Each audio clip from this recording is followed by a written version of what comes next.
Este es un número musical muy ágil. No me explico yo a qué se debe que le bautizaran como Delicado. ¿Quién sabe cuál será la razón? Suena selvático, tropical. Recuerda a otros como Ave del Paraíso. Tal vez. Aquí hubo unos cigarros muy famosos. Sí, los delicados. Sí. Que no tenían filtro, por cierto, ¿no? Había con y sin. Pero su característica era ovaladitos. El olor era un tabaco sujeto a un proceso que no eliminaba el olor, muy agradable para los fumadores. En la época universitaria le llamábamos delicantros. Además el papel era papel arroz dulce. Tenía un saborcito dulce. ¿Sabes quién fumaba de esos? El expresidente López Mateos. Y en ceremonias públicas, entonces no estaba restringido. Y sacaba su cigarrillo y era habitual. Sí. Y es el primer cigarro de carita, porque si se acuerdan tenía un rostro helénico, ahí como de un friso helénico, la carita. Eran baratos, porque había de lujo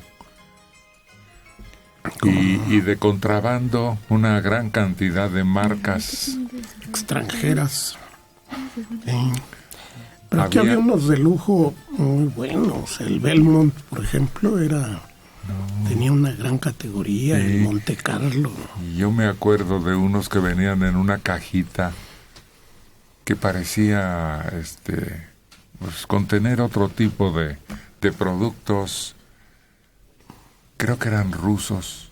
Turcos, los turcos esos. Que vendían aquí en la esquina de San Juan de Letrán y Venustiano Carranza. Perfumados. Sí.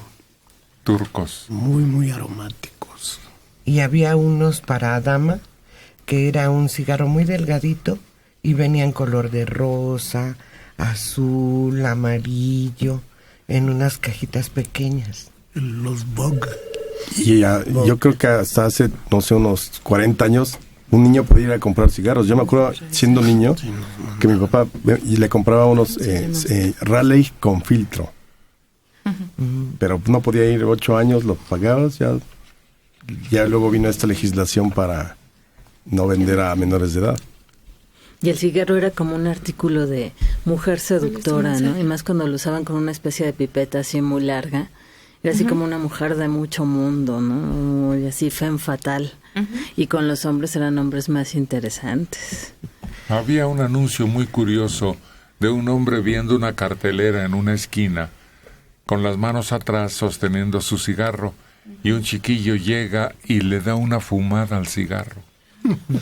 Era un cartelón que tenía el buen tono como propaganda. Por cierto, ese señor Pujibet, que mereció que le dedicaran una calle aquí en México, era muy buen patrón con sus empleados, les construyó incluso una unidad habitacional, pero de primera. Un área. Y no sé si se acuerdan, en la glorieta de Insurgentes estaba un anuncio de Raleigh, donde estaba un personaje con la boca abierta y de ahí salía humo, volutas de humo. Era el distintivo. Mi abuelita fumaba faritos, pero no los encontrábamos, por lo menos ahí cerca de la calle donde vivíamos, no los encontrábamos en las misceláneas, sino en puestos de la calle, y costaban 30 centavos la cajetilla de farito. Bueno, tanto la marca esa como... ¿Cómo era?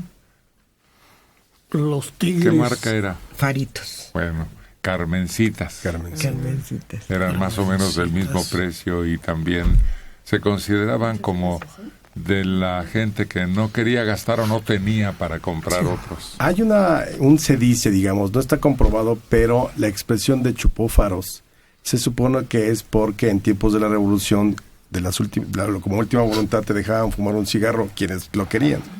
Y entonces se fumaba de la época los faros. Y entonces por eso cuando terminaba el cigarro, pues, ya chupó faros y lo fusilaban. Pero bueno, es solamente se dice, no hay así como una comprobación. Constancia. Exactamente. José Morales Trenado, de 57 años, en Naucalpan. En los años 50 había unos cigarros llamados emperadores que tenían entre sus frases propagandísticas: cigarros emperadores, los cigarros de los deportistas. Qué poco sabíamos de los efectos nocivos del tabaco. No, Yo recuerdo que los casinos eran los que tenían esa frase. Casinos. Casinos, Monte Carlo, y había otros, los gratos, que eran mentolados y que los anunciaba un médico. Estaba un tipo con su lámpara de escrutinio anunciando los gratos. Se podía fumar en el vestíbulo de los cines, cuando los cines eran grandes, no como ahora que son salas pequeñas, pero ahí se podía fumar.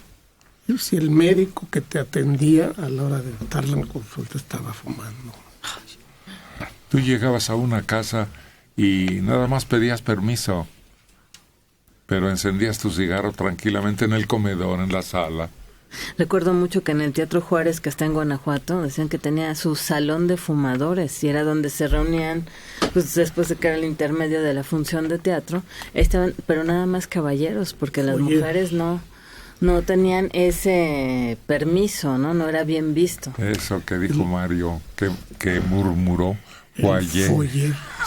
Luego había, para tenerlos en la mesa de sala, unas cajas donde uno apretaba un botón y salía un cigarro.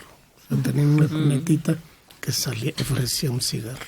Las cigarreras que guardabas en el saco, que eran muy elegantes, y algunas tenían el nombre, y hasta de plata y oro. Sí. Me acordaba de Cole Porter, que decían que cada vez que estrenaba una obra musical, su mujer le regalaba una cigarrera de lujo. Y era como parte del premio que él recibía por haber terminado una obra. ¿Sabes qué otro salón fumador me llamaba mucho la atención? El del tren, el Águila Azteca, que recorría desde el DF hasta la frontera. Sí, eran lugares muy específicos, porque sí, en los cines estaba prohibido fumar, pero por razones de seguridad de incendios. Hubo un incendio allá en los 40 que causó que se prohibiera fumar en el interior del cine, pero la gente se salía al foyer a fumar los cigarrillos de su elección. El cigarro que más me llamaba la atención era el de Doña Borola. Enrollaba un periódico y empezaba el madero. Otros de lujo eran los Rialtos. Recuerdo que había un anuncio frente a casa de mi abuelo en la villa de Guadalupe. Rialtos. Y sí eran, por el precio, eran de cierta categoría. Luis Sención López, de 67 años, en Bosque de Aragón. Benito Pablo Juárez García, mejor conocido como Benito Juárez, ya fumaba delicados. En el recinto de Juárez, en Palacio Nacional, hay un rollo de estos cigarros. Ya ven que antes se vendían por rollo, no por cajetilla, todavía de hoja de maíz. Ahí está su habitación todavía, ¿verdad? Sí. Una cama y algunos artículos de los que utilizaba. Sus Pero anteojos. con todo respeto, no eran delicados. ¿No? Eran probablemente del buen tono, pero el delicados tenía papel de arroz finísimo, rallado con un sabor dulce. Y eran ovalados. Y Juárez aprendió a torcer tabaco en Nueva Orleans junto con Melchor Ocampo cuando estuvieron exiliados durante la época de la rebelión contra Santana. Y sí, el recinto Juárez se encuentra ahí en Palacio Nacional, está del lado norte y vale la pena visitarlo. Tiene muchas cosas de la vida cotidiana de él, que fue el primer presidente que lo utilizó propiamente como casa habitación. Sí. Yo recuerdo de niño un atado de cerillos de 2 cabezas. ¿No recuerdan eso? ¿No les tocó? ¿Es el que se prendía en la suela del zapato? No. Son cerillos común y corrientes. Pero usabas un extremo y lo guardabas para después usar el otro. Y venían sujetos por un cintillo a la mitad. Lo mismo que me tocó ver también los tabacos metidos en un costalito como de juguete y pegado tenía el papel en un estuchito para liarlos. No, suelto. Y los mecheros, los encendedores de mechero, Eso sí, ¿no? de que tenían la piedra, la chispa, y encendían un cordelito. Ajá. Que se mojaba en gasolina. Que empezaba a... No. Y ahí estaba la brasa. Es Y yesca. uno podía fumar, encender varios cigarros. Sí, y después tenía una cubiertita que lo tapaba, lo apagaba.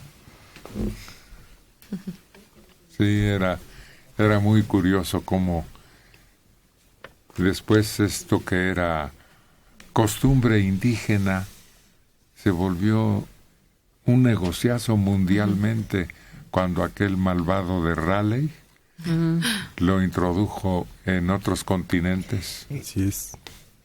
Y hubo una época en la que había unos encendedores bellísimos de oro labrados, de diferentes, y después, yo creo que en los años 60 surge el encendedor desechable, que era el Bic, pero era redondito, y luego inventaron aquí en Eje Central hacerle un hoyito en la parte de abajo y lo volvían a cargar. Todos los hermanos están exigiendo.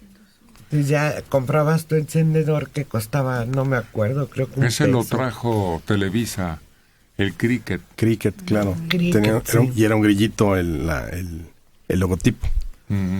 Y lo rellenaban aquí Y los primeros de gas fueron los Ronson, sí, que uno compraba el tubito de tubo de gas para rellenarlo. Era muy caro ese. Sí, era muy fino, era un regalo de categoría. Ronson fue una marca muy célebre de artículos de ese tipo, pero de muy alto precio, porque estaban hechos con una precisión increíble. Difícilmente fallaban. Nada más que te olía la ropa a líquido. No, pero esos eran de gas, los Ronson. Cuando aparecieron los de cuando gas. aparecieron los de gas. Claro, había de fluido, pues todavía venden el fluido en las tiendas. Pues esta marca que fue muy importante y que alcanzó gran notoriedad en Vietnam, los Zippo, que con ese líquido que exactamente que te dejaba oliendo raro, a combustible. Pero se siguen vendiendo los Zippo. Los Zippo tenían una tapa. Que se abría así. Se abría esa tapa. Y tenían la promesa de que nunca fallaban.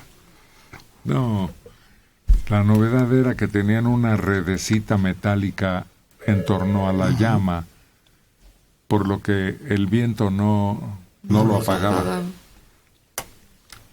Y era el que daban oficialmente a los soldados norteamericanos en campaña, ¿no? Sí, exactamente. Bueno. Muy bien construidos, era un encendedor con todas las de la Alicia ley. Ruiz Villa, de 75 años, en Tlalpan. No se llamaban rollos, se llamaban manojos. Mi abuelo los hacía y cada manojo traía entre 10 y 15 cigarritos.